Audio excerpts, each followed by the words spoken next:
Could you give some examples of folks who might not have that direct opportunity? Their products might not be working in teams where they get to build that AI directly into their products.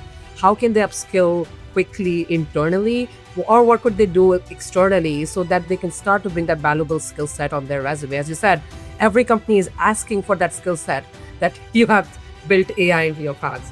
There are less than 75 people in the world who truly have at-scale AIPM experience, but more than 20% of PM jobs are asking for that.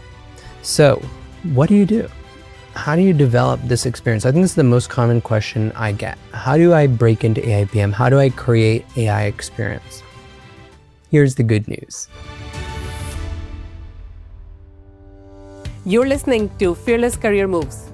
I'm your host, Richa Bansal, founder of Pink Careers, award-winning executive career coach, and former Amazon leader, here to help ambitious women ditch imposter syndrome, lead boldly, make more money, and build careers they love on their own terms.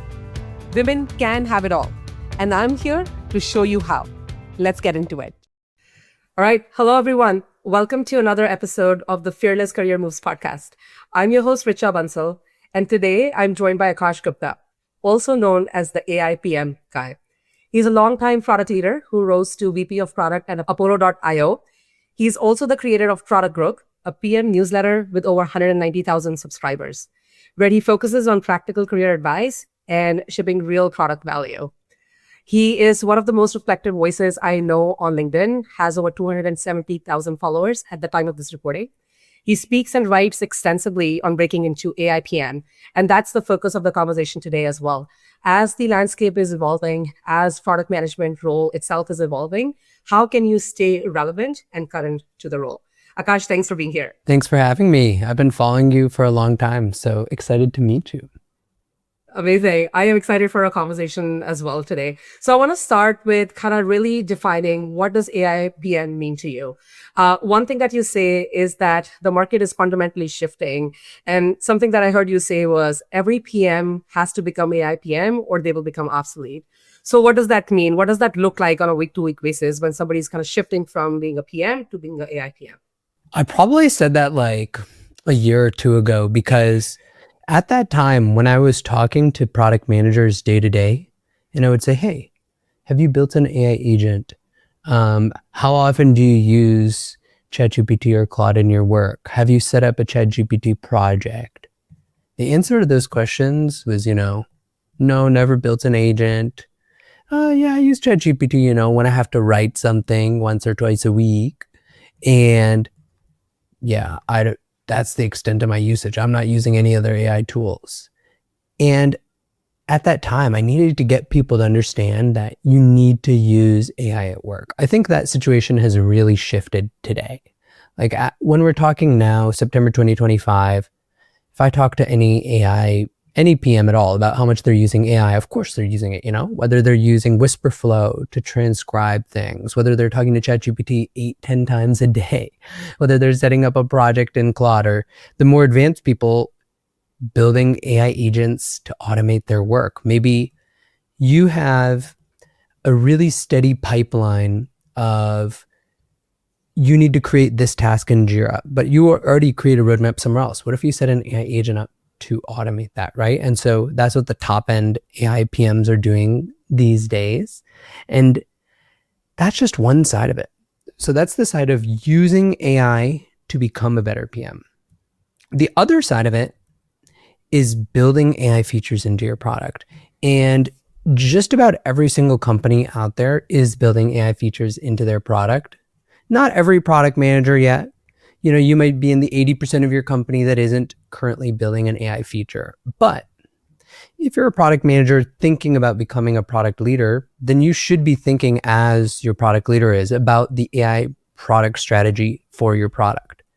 So what this really means is that every single PM out there needs to be using AI to get themselves to be more productive, and they need to be thinking about how to build AI features into their product, even if they're an internal tools PM. I was talking to an experimentation platform PM.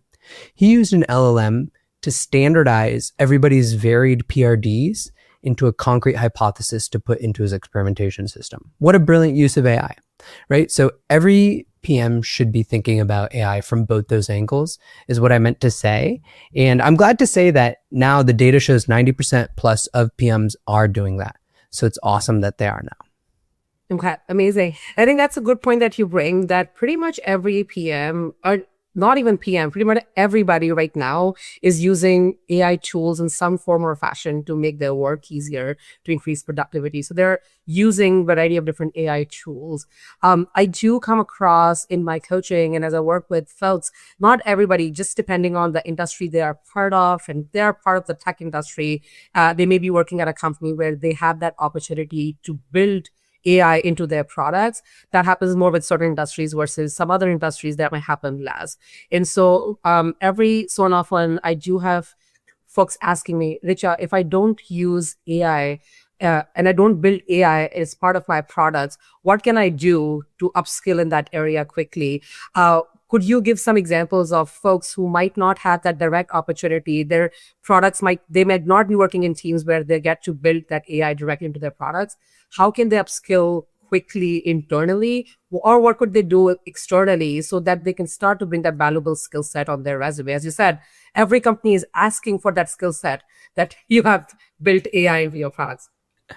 Yeah, it's actually crazy that the demand for AI skills for product managers currently exceeds the supply greatly. There's a really good follow. I believe his name is Madhu Guru, something like that. He is the head of product at Google Gemini. About 3 weeks ago on Twitter, he said there are less than 75 people in the world who truly have at scale AIPM experience, right? But more than 20% of PM jobs are asking for that. So what do? How do you develop this experience? I think this is the most common question I get. How do I break into AIPM? How do I create AI experience? Here's the good news. AI is the one place where it's really easy to develop these skills as a side project. If you were to ask me, hey, Aakash, I want to transition into growth product management, which a lot of people I helped with in prior years, there was no way for us to just build a side project, take a course, do a certificate. I mean, there were some, we would recommend like doing the Reforge growth series and different things like that, but it's way better in the age of AI. And so I just previewed it there, but let me go a little layer deeper on all three of those. So start with some really good courses. I really like Andrew Ng, his deep learning.ai courses. They're super, super good. And then once you complete those, Andre Karpathy's YouTube courses, they're like 3 hours. He'll have you rebuilding ChatGPT. And don't just watch the video, like have it on half your screen and then do what he's doing on the other half of the screen. So if you just do that, all of a sudden you're going to know more about AI than 95% of people in terms of courses. So that's the first thing. The second thing, complete a certificate. You can do a free certificate. I offer one. You can do a paid certificate in a live cohort. There's a million out there, some really good ones on Maven. And you're going to get to build AI products. You'll build a RAG chatbot. You will build a fine-tuned LLM. You will build a multi-agent production workflow. And when you build those things, you're going to even more deeply understand how to actually build them into your product the way engineers would actually be doing it. And that's the final step, right? So, as I said, with AI, it's easier than ever. The coolest breakthrough in the last 3 years for my money is like how good these AI coding tools are. So you just spin up a Base 44 or Lovable or Replit project and get started. And you build an AI app. You get users for that AI app. You build AI evals, you build AI PRDs, you build AI strategies, AI roadmaps, you do AI discovery. And that's how you create the synthetic experience. And the coolest thing is that that's actually who OpenAI wants to hire. They want to hire those people who have those amazing side projects. Amazing. What I really loved about this breakdown was that people think that if I don't have the skill set of actually building AI into my products, it will be very hard to learn that skill set because it kind of seems like this giant monster that I don't know how to sort of break through. What I heard from you is that it doesn't have to be the scary thing or this big thing. You can start small to start building that understanding first by taking some coursework, some certification, some little things that start to build your understanding some. From there, you can progress to actually build that synthetic AI tooling, play with Replit, play with these other tools to start getting comfortable with external like project type work. And that will give you then further understanding and insight into how could you potentially build AI product into your current work and current product, even though nobody internally is explicitly asking you for it. So at the end of the day, what will hold meaning is on your resume, how you have done work internally in implementing AI, but it doesn't have to start there. You can start very quickly, very small with external courses, project work, courses, certification, build to project work to then think about how you can build it in your actual day to day. Is that what I'm hearing? Yeah, one nuance though, I would disagree that like it needs to be in your main product management role. Some of you guys, you're going to be working on B2B SaaS and all you work on is role-based access controls and user permission and information architecture. There's no reason for you to literally implement any AI features in the product area that you own.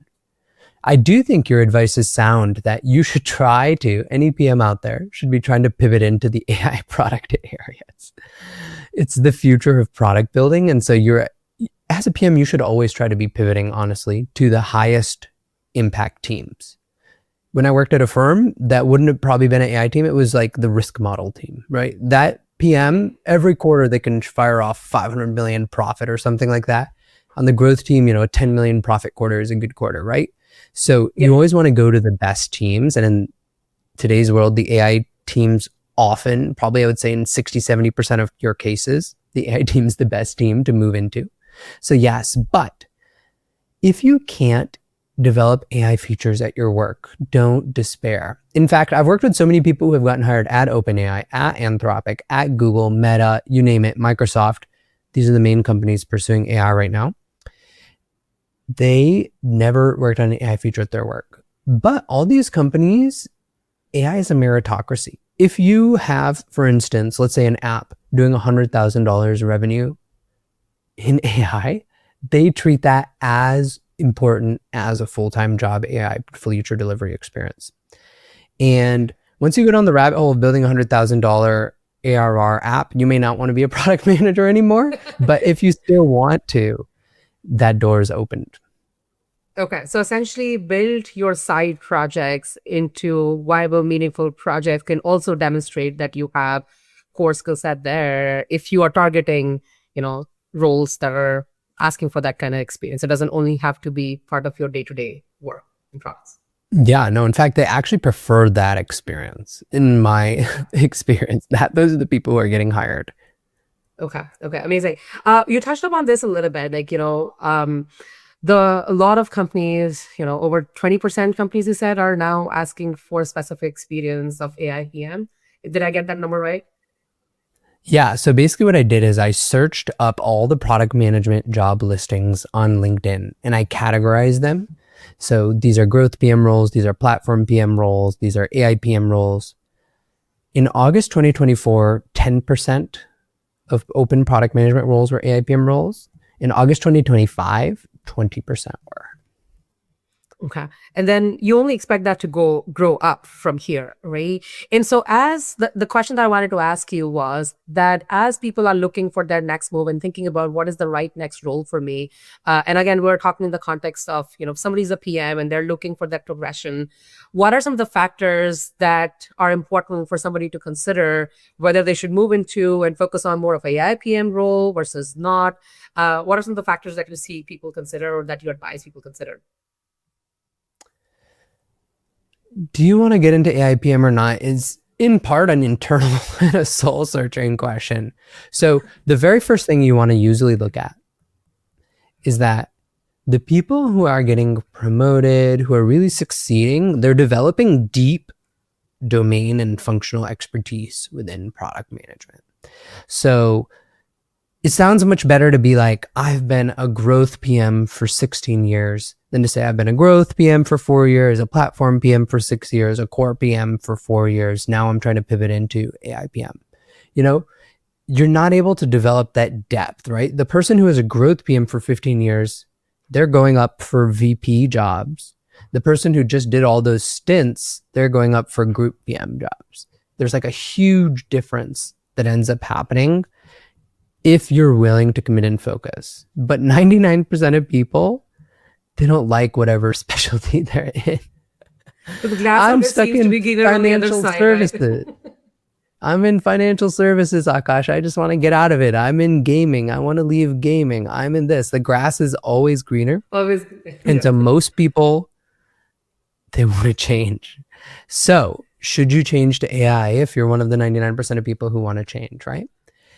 One of the things I would caution you about, although this is already true because you're a product manager, is like only high performers are really succeeding. If there is evidence in your background that maybe you aren't always getting really high performance reviews at work,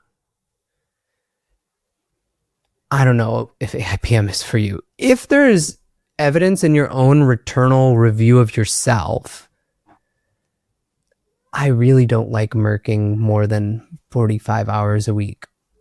I don't know if AIPM is for you. The average top AI company is working 7 days a week.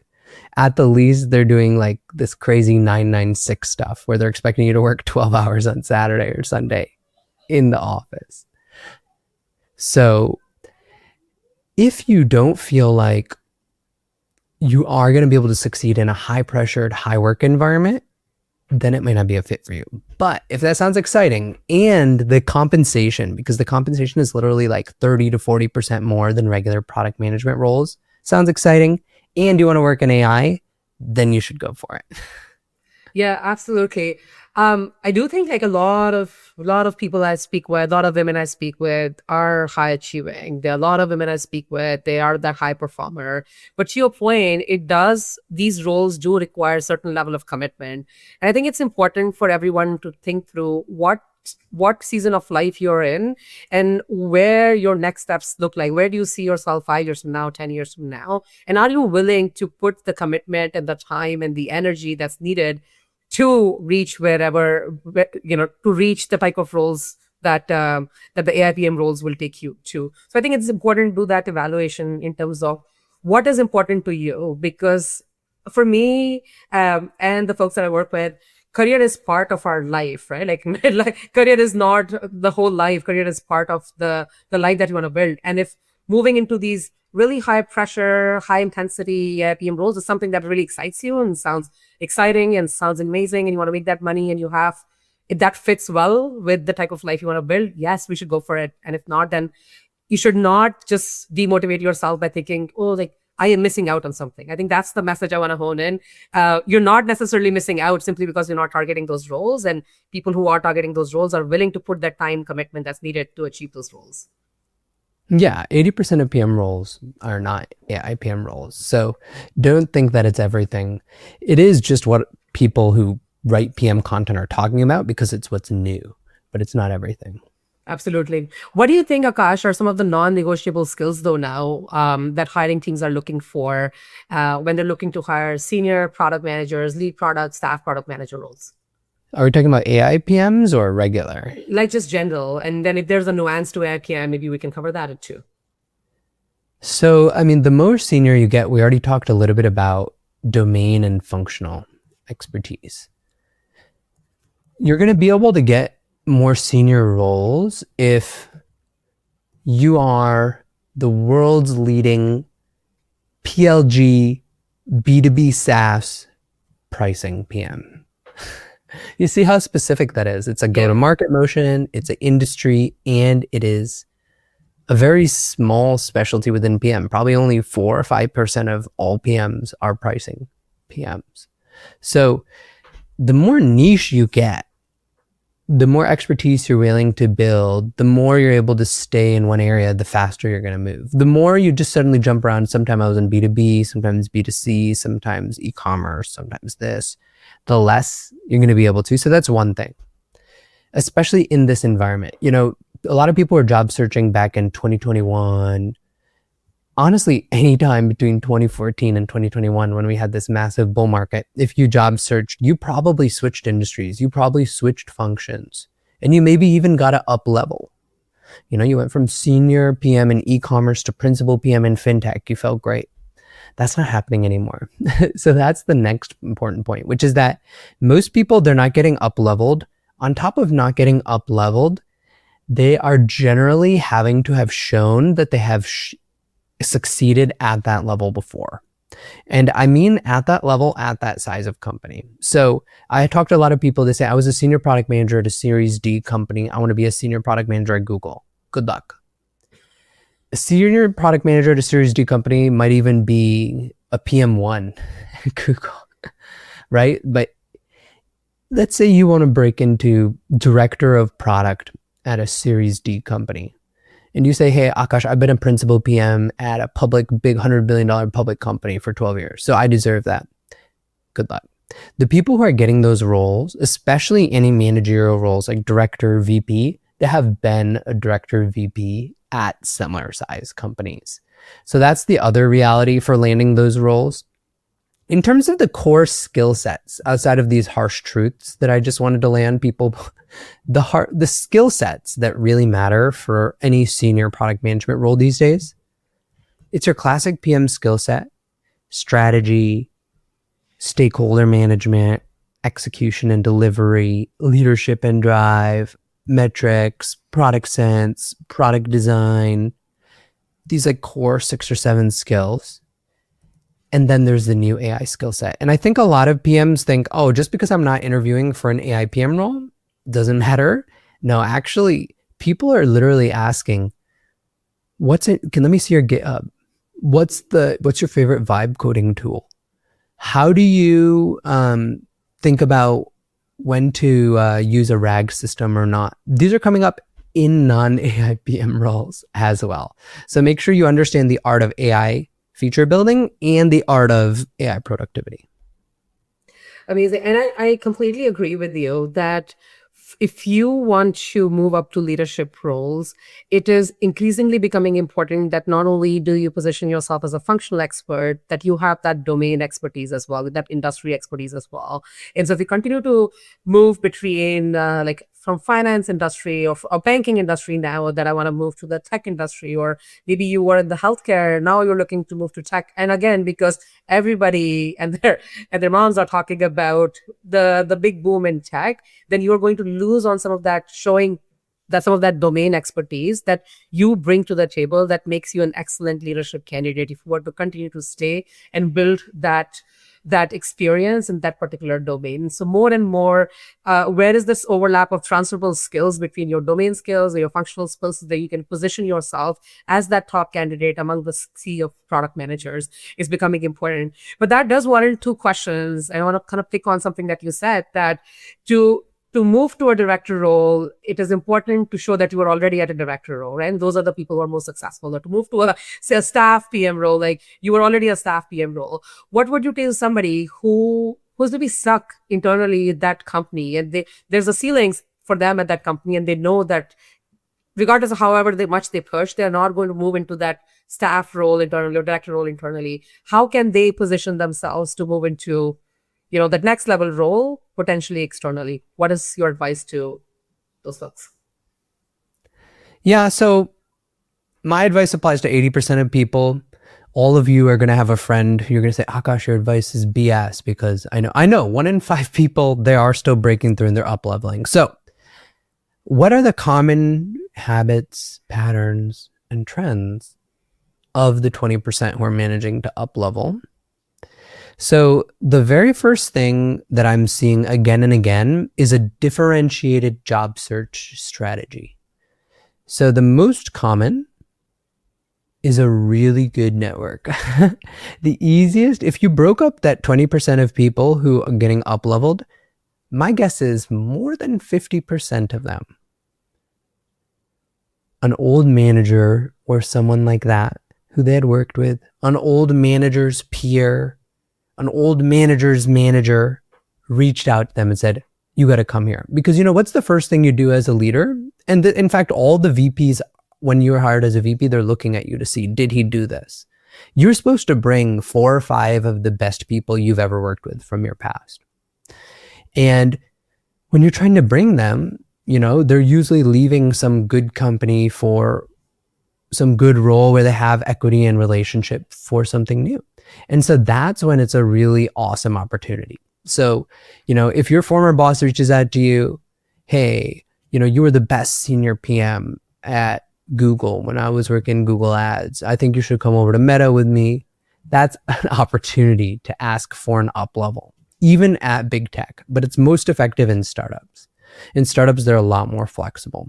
So if instead of he moved to Meta, he moved to Anthropic, it's going to be much more likely over at Anthropic that they'll just give you that up level. So that's kind of the second thing is if you don't have a network, consider moving to a company that is one step below where you are. So if you're a $100 billion market cap company, look at the $50 billion market cap companies. If you're a $1 billion market cap company, look at the $500 million market cap companies. Some of you guys are just working at $10 million startups. Then there's probably nothing smaller. But even if you're working at just a $20 million startup, look at the $15 million startups. So you can always look down. That's another way. So again, these are all differentiated job search strategies. Another differentiated job search strategy is you just amaze them throughout the whole job search. You send them work products, you send them presentations, you follow up with every email with a new presentation or a document or a Loom video. You send Loom videos to everybody. You keep updated the hiring manager after every other interview since that. You negotiate like amazing. That's another way. So those are the differentiated job search strategies. The other way is bringing inbound. So generally, when you're a senior applying to a principal, it's actually very hard to get picked out by the resume or the ATS. But if the inbound recruiter, for instance, let's say I'm working at Klarna and my product leadership has told me I want more PMs from Affirm. The recruiter might reach out to a senior PM at Affirm for a principal PM role. And so in that case, it's about how do I increase my surface area of luck so that I get more inbound? And there's a million things we can talk about with respect to inbound, but that's the other major way for people to up level. So differentiated job search strategy, inbound, those are the 2 most important methods. If you're really still trying, like you're just stuck, none of this is working for you, the final thing to think about is what we've just been basically the theme of our episode, probably the episode title at this point. Try to show a pointy profile. So they're really looking for somebody who has first-person shooter gaming experience. In fact, at Fortnite, that's true, where I worked. If you had just been a career first-person shooter gaming, then they might have been willing to up-level you. So those are the major strategies I've seen. I cannot agree more. I think these are the exact kind of strategies that I teach my clients as well, because a lot of, again, the folks that are listening to this podcast are women, immigrants. They might not have a network that exists, a tight network that exists in the US. They might not even have a boss that probably works at another company in the US.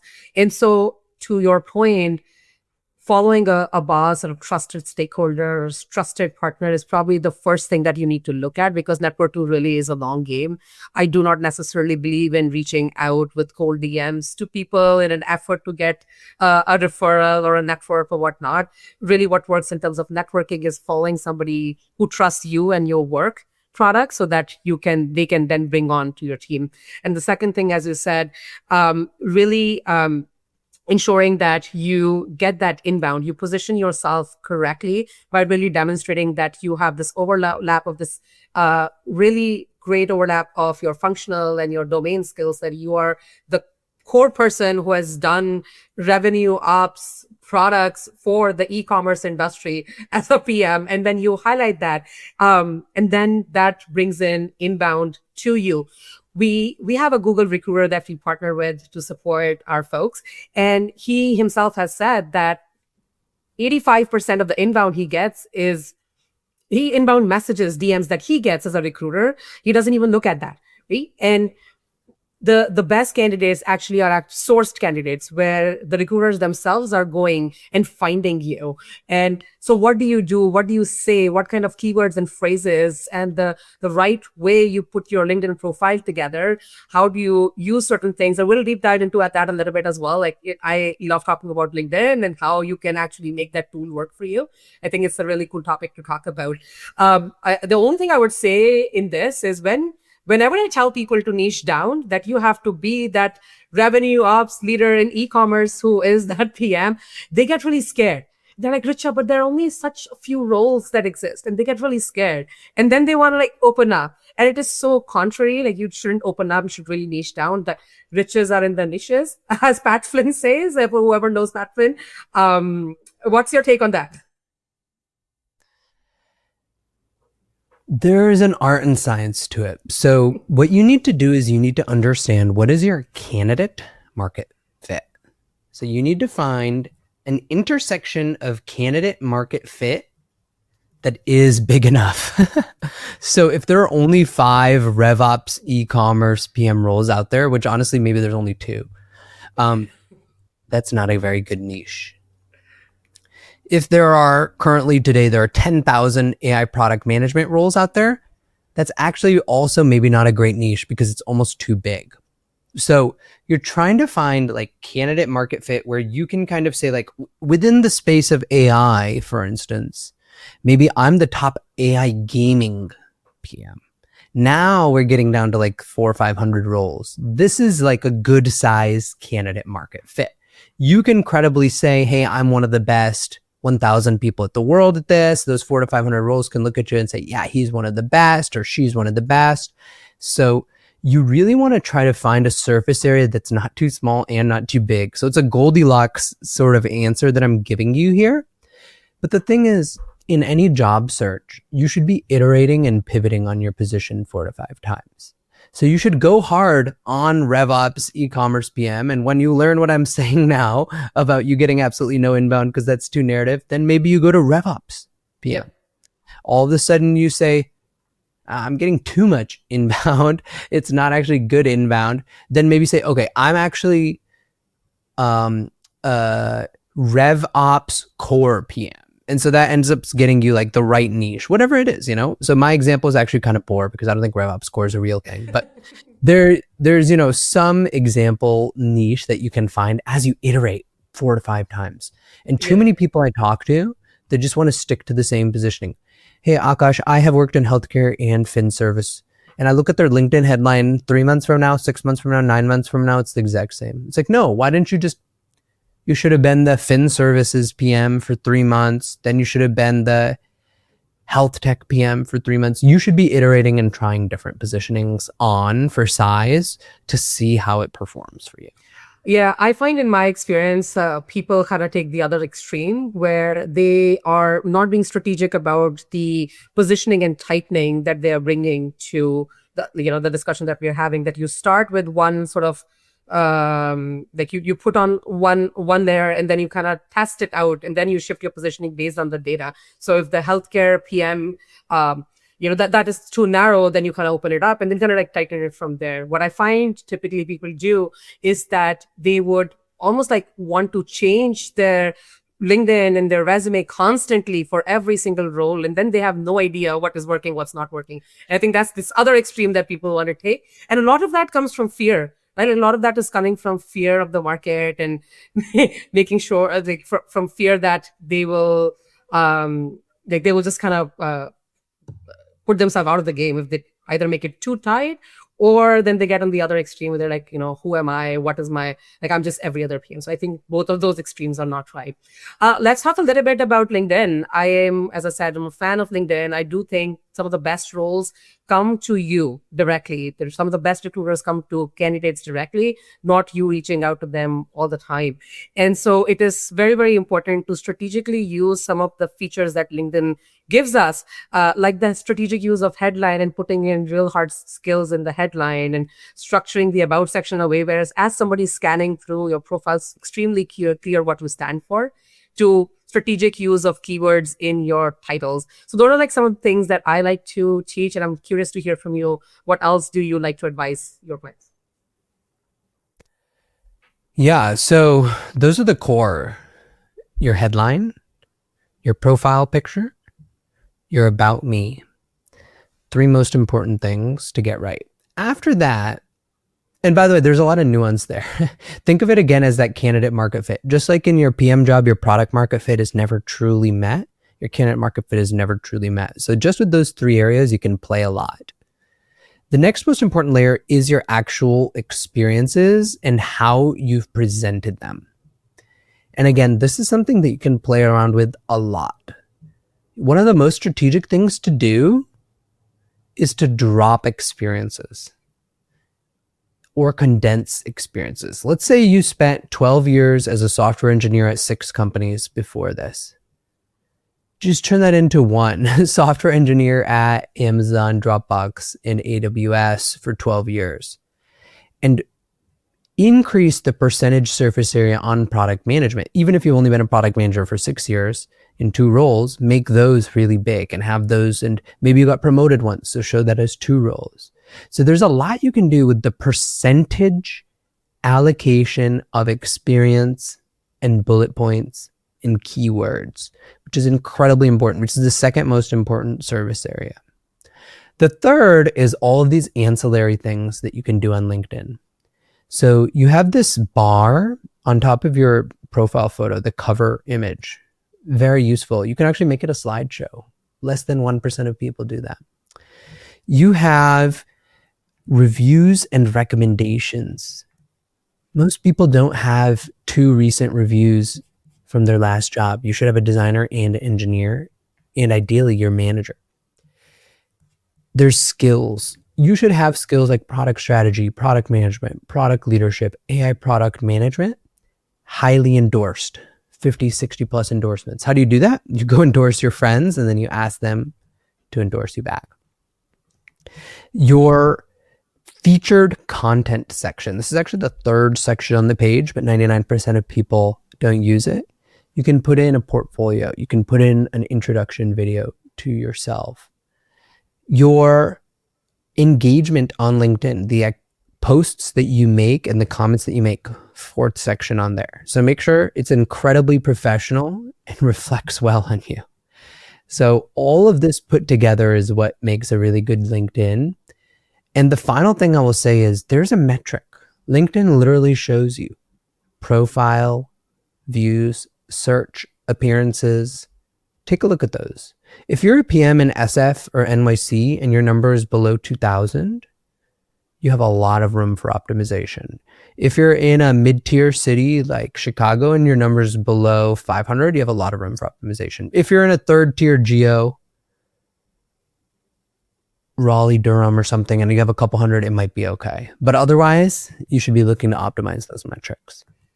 Absolutely. I mean, LinkedIn gives specific metrics actually on what titles were you found for and who looked you up. So I actually like to use these 2 metrics to very quickly to tell you whether you are coming in search results by recruiters or by somebody else. Are you coming in search results for PMs, technical PMs, or are you coming on search results for something else, software engineer, to your point? If you have 5 instances of software engineering written on your LinkedIn and only 1 instance of product manager, guess what you're going to come up for? So using those LinkedIn analytics very strategically to further retool your profile. So as you said, you start at one area and then you use this data points.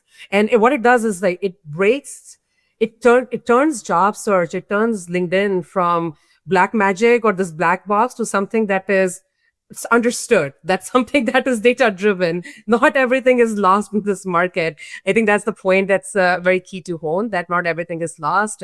It's all data driven work that you could do. Even simple data points like this would help you retool, retweak your profile to ensure that LinkedIn is serving you and it's not just a static profile. I do find certain like common reasons that people give me on, why LinkedIn is not working for them is, one, they don't know what to do. So we just covered, between Aakash and I, we covered like what needs to happen on your LinkedIn so that you can become more visible. Then people tell me that I didn't even know that changing things on LinkedIn actually changed anything. So they have a very static page there that they don't do anything with. And the third thing I find is, if I change things on my LinkedIn, if I make it polished and proper, then somebody from my company will know that I'm looking for a job, or my manager would know. And I hear that a lot, Akash, like the spotlight effect, that somehow I am going to be in the bad light with my manager. And I think it's important to acknowledge that at the end of the day, nobody's looking at your profile more than you are. That spotlight effect is real. And if you're not using LinkedIn to its full power, you're doing yourself a disservice. Yeah. They don't remember the last time they looked at your LinkedIn. Your manager does look at your LinkedIn though. So be really careful about what you're posting on there. I've seen people post some dumb stuff, put an open to work banner, then they're all of a sudden included in the next layoff. So be careful what you do. Absolutely. Yeah. I think LinkedIn also offers you these features, right? Where you can just be open to work to recruiters. So be very strategic about LinkedIn. I want to pivot the conversation a bit and get your thoughts on how can somebody really stand out once they have that interview that they're really excited about. And so what can somebody do to really show that they are the right person, they're the right PM to bring on the team? Something I heard you say called proof over polish, something I like to call like show not tell. It is not only important to tell that you are very strategic, that you've built roadmaps and you've done all these great things, but what can somebody do to really sort of guide or really take control of the conversation and narrative right from the beginning? The most important thing is before somebody meets with you, they are spending a minute to look at your LinkedIn or your resume. So you need to be able to empathize with them and understand what is the main weaknesses they have in their mind. So you also want to go look at their background. And I actually highly recommend using this prompting sequence. You take a PDF of their LinkedIn, your LinkedIn, and the job description. You put those all into Claude or ChatGPT and you create a nice prompt. Act as this interviewer. Look at my application for this job description. What are the 3 most likely weaknesses that I have in their mind based on their background and what this job is looking for? Act as an expert, act as this person. I really need this to land this job, right? If you build a nice prompt with good context, it will actually usually tell you. And sometimes people don't even know it, and by the way, what are the most common weaknesses? If you're unemployed right now, if you're laid off or have gotten fired, that's a big one. If you had a job gap, that's a huge one. If you don't have expertise in that domain or in that function of PM, that's a huge one. If you've been jumping around, if you've had small tenures at companies, all these things, they can be your weakness. And so you need to understand very clearly, what are your weaknesses? So that's step 1 of preparing for an interview. Step 2 is how do you actually flip your weaknesses into strengths? So this person, let's give a really good example here. I broke in as a lead product manager at Epic Games on Fortnite. A lot of people ask me, Aakash, how did you do that? It's a $5 billion game. They usually only hire people from the gaming industry. You ended up leading like the game development. How did that possibly happen? So I took that perceived weakness and I decided in the beginning of this interview and in every single interview, by the way, you can repeat yourself, guys, to different interviewees. A lot of people don't want to do that, but you have to repeat yourself. I am going to show to them that I am a gamer and gaming expert. The cool thing about gaming, you can have a full-time job and you can be a gamer, right? And in my case, I had been gaming. My dad was a gamer. He'd been playing Super Nintendo and Super Mario with me since I was like 3. So I always had every single game console. I was so lucky, so spoiled too. And so talking about those stories and about how I'm still gaming, right? And actually in my past, I ended up building a gaming app for a couple of years. And so really leaning in where my app also had some music elements, but me just making it a gaming app in those stories and then bringing that to the forefront. And then I've planned this before the interview. I've even written this down. Before I start the interview, even I'm reminding myself, I'm going to show to them I'm a gaming expert. You see? And so you need to identify your 2 to 3 weaknesses. Different people are going to have different ones, and you need to be able to flip those. If you've been recently laid off or fired, you're not taking fun employment. You're doing full level upskill unemployment. You're consulting for some company. You're doing fractional product work, whatever it is. You need to show that those weaknesses are really strengths. And so that is the number one most important thing to do in an interview. Your background has already gotten you there. The interview exists to figure out why we shouldn't move you forward anymore. So you need to anticipate those and prepare for those. I think that's a great point. If I may add, I also want to say that before you can flip the switch on your weaknesses and show them as strengths, you have to believe that your weakness is a strength. I think that belief needs to happen first. So I'll give you an example. For somebody who might not have US experience, maybe they moved to the US very recently, maybe they followed their partner or whatnot, believing that your international experience is actually a strength. And it's not something that takes away from your experience, it adds to your experience. And so once you believe that that is a strength, then it puts your walls down, and then puts you in problem solving mode. It allows you to think about, how do I reframe this as global experience that would be critical, that would be very, very useful for certain type of companies like Apple or eBay or what, who are looking for people who have that international experience. And so really first flipping the switch in your head to believe that this is not a weakness, it is actually a strength, so that you can think about, how do I position that as a strength? What do I need to do to plug the gap? If something that I can do through upskilling, something that I can do to build my own experience or whatnot. I think that's very important as well. Beautiful. Amazing. Anything else that you have feedback on in terms of what can somebody do to really strengthen their case in the interview process? I want to share something that I like to suggest is that you have to do the work on understanding what the problem space is well, especially if you are more senior in a lead position, director role. You are being brought in from day one to really set direction on whatever problems they're looking to bring you in to solve.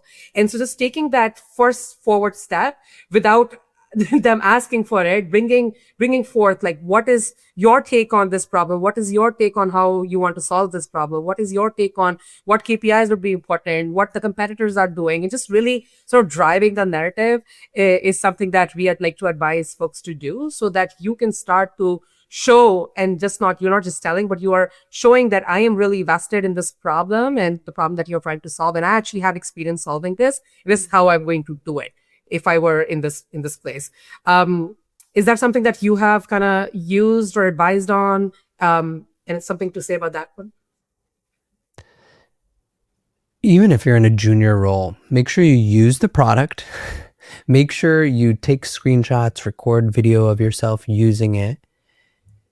Put together your own mini user research. Go look at some reviews.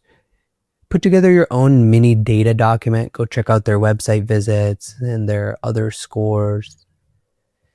Develop your own point of view on these are the top user problems they should fix. Develop your own point of view about how those user problems could translate into business impact. Develop your own point of view on 4 to 5 creative solutions for each of those user problems. You have to do this for every single interview, including the recruiter screen, guys, including the very first round. This should be the very first thing you do when you get the word that, I am doing interview at X company.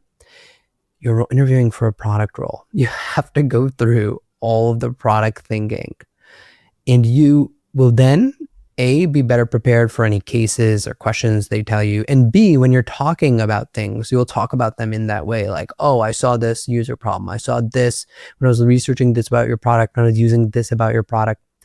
They're looking for those signals. And so you have to go above and beyond on the product for product management roles. Amazing. This is so good. We covered so many great points. I want to ask one other question, because I know we can go on and on and on about this for at least another hour. But one question I want to ask you is, if somebody is in that mode where thinking, the market is so tough. The market is so tough. We are approaching the end of the year. As we're recording it, September. So we're approaching the end of the year. The market is really tough. Should I just wait around for things to get better and lift up? Or should I really go in after the role that I'm interested in? What is your take on that? The market's the best it's been in like 2 years. If you aren't going to job search now, when are you going to job search? This is great. There haven't been huge layoffs recently. There hasn't been any influx of super high quality talent come in to compete against you. The demand for product management is at its historical growth rate now. Its historical growth rate is 3% per year. It's just been a compounding story where it just keeps compounding, but it's not a fast growing role. It never was. It was never software engineering. It's not GTM engineer. It's not marketer. Those roles all grow faster, and they grow almost at the rate of like the tech industry. PM actually generate very slow growing role.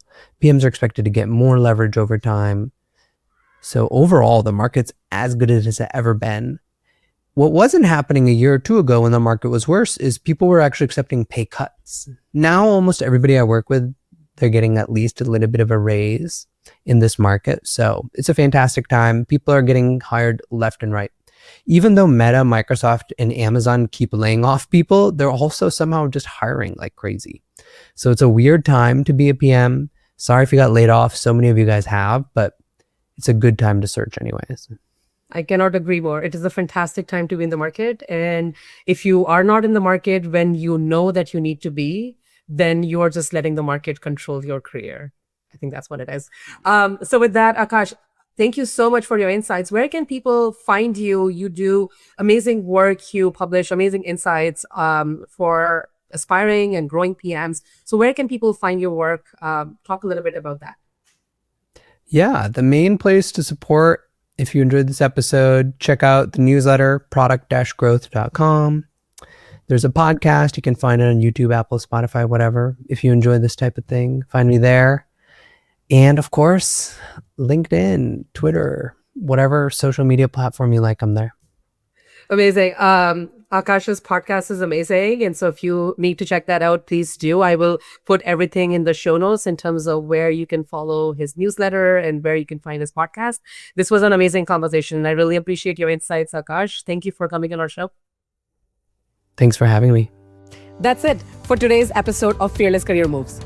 If this resonated with you, be sure to leave us a review and subscribe so you never miss what's next, and share it with a woman who's ready to make her next fearless move. And if you are ready to take your career to the next level, make sure to check out The Fearless Hire, my signature career accelerator for ambitious women just like you. You can learn more at www.pinkcareers.com.